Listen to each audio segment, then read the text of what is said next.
2024년 10월에 서울의 송파구 가락동의 헬리오시티 30평대가 최고점인 9월달 24억 대비 1억에 낮게 거래가 됐다. 23억 거래됐다. 라고 언론 뉴스가 나오는데요. 이게 무슨 뉴스인가 라는 생각을 곰곰이 해봅니다. 여전히 가격이 유지가 되고 있다. 라고 그 언론의 뉴스는 이야기를 하고 싶은 것 같습니다. 23억이든 24억이든 22억이든 20억이든 보통 사람들, 서민들에게는 관심이 없습니다. 근데 이제 저런 뉴스들 계속 내보내며 집값이 많이 내려갈 수 있으니 어떤 식으로든 정부가 대출을 중단하면 안 된다. 뭐 이런 식으로 얘기하고 싶어서 뭐 여러 이제 부동산 이제 집값 관련한 뉴스들을 대대적으로 내보내는 것 같습니다.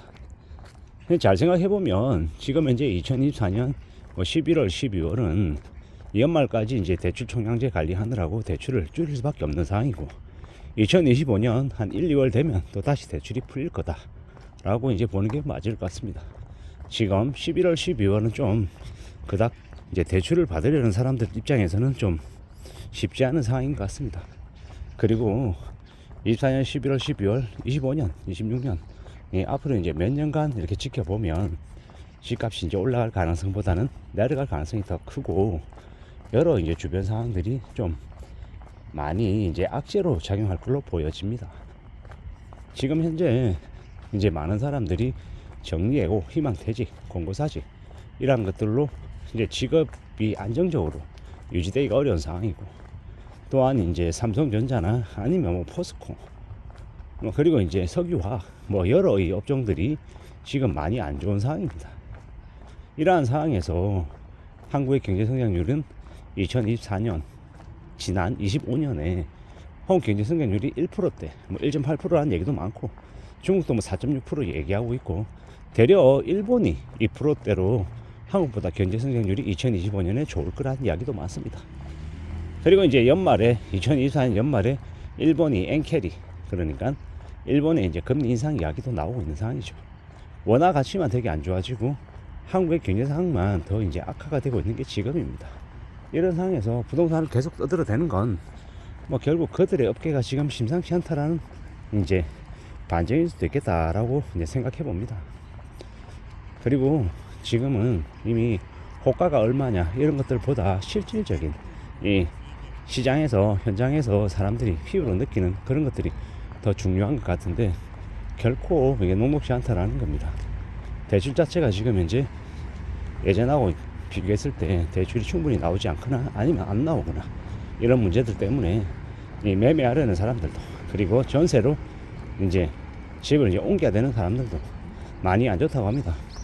이제 부동산들이 전부 다 지금 보릿고개라고 아우성이죠. 그 정도로 지금 이제 상황이 안 좋다라는 겁니다. 언론의 뉴스의 화력들이 예전보다 좀 더 심하게 총공세를 보이들 어쩌든 간에 결국 이제 부동산 시장 그러니까는 이제 집값 문제 관련해서는 예년에 비해서는 좀 많이 사람들의 관심이 사그라들고 있다라고 보면 맞을 것 같습니다. 부동산 문제보다 먹고 사는 게 좀 더 이제 우선시 되고 있다라고 봐야죠. 지금 밥을 굶는다라는 이야기도 나올 정도니까 말 다 한 거죠. 앞으로 우리는 더 아마 마음을 굳게 먹고 정신을 좀 더 차리고 살아야 될 것 같습니다. 그러지 않으면 이제 답이 없는 거죠. 통장에 잔고에 돈 없으면 불안하고 쫓기게 되고 나도 모르게 울컥하게 되고 이제 비정상적 아니면 이제 정상적이지 못한 모습을 내보일 가능성이 큰 거죠. 자꾸 궁지에 몰리니까요. 돈 달라고 자꾸 얘기하는데 돈 못 주고 그러니까 위축되고 눈치 보게 되고 신경 쓰이게 되고 이제 많이 이제 그런 모습으로 이제 바뀌어갈 거라는 겁니다. 그게 지금 상황입니다. 앞으로 우리는 더 이제 두려워하고 더 염려하고 더 걱정을 해야 되는 시기인 거지. 서울에 어느 지역에 어느 아파트 가격이 1억이 오르고 내리고 이런 것들이 우리네 삶에 직접적인 영향을 안 준다라고 저는 생각합니다. 그냥 이런 얘기들은 그들만의 리그, 그들만의 세상에서 자기들끼리 그냥 이제 떠들어대는 이 말장난밖에 안 된다라고 저는 보는 거고요. 앞으로 서민들, 보통 사람들이 살아가는 방식, 이 대처법은 결국 자기 통장에 현금 좀 더 이렇게 쌓아놓고 기다리는 거, 그리고 이제 땀 흘리면서 성실하게 사는 거, 그거 말고는 다른 특별한 이제 대안이 생각이 안 납니다. 뭐 운 좋게 자기가 뭐 주식이나 부동산이나 뭐 채권이나 선물이나 뭐 여러 가지 뭐 투자하는 것 관련해서 재능을 가지고 있는 사람들 분명히 있습니다. 근데 그건 극소수에 해당되는 사람들인 거고, 대다수의 사람들은 잘 모르죠. 저도 잘 모르고요.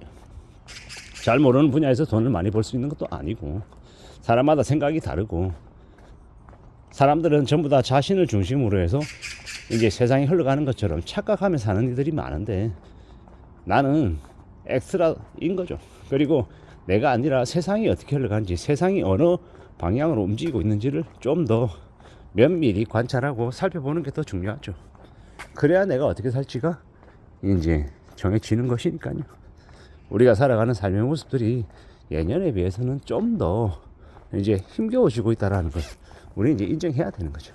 그걸 명심하고 그걸 기본값으로 생각하고 그 뒤에 내가 이제 그래서 내가 어떻게 살 건데를 이제 풀어 나가야 되는 거죠. 그런 생각들이 좀 더 많이 듭니다. 지금의 상황이 좀 어려울 것 같다라는 거. 앞으로 우리네 삶이 뭐 잃어버린 30년에 이미 들어갔다라고 얘기도 할 정도로 많이 안 좋다라는 겁니다. 그걸 명심하고 살아야지. 내가 살고 있는 집 1억 올랐대, 뭐 1억 떨어졌대, 뭐 이런 것들이 뭐가 그렇게 중요하냐라는 겁니다. 그리고 지금은 거래가 예전에 비해서 많이 안 되고 있는 상황이다라는 거.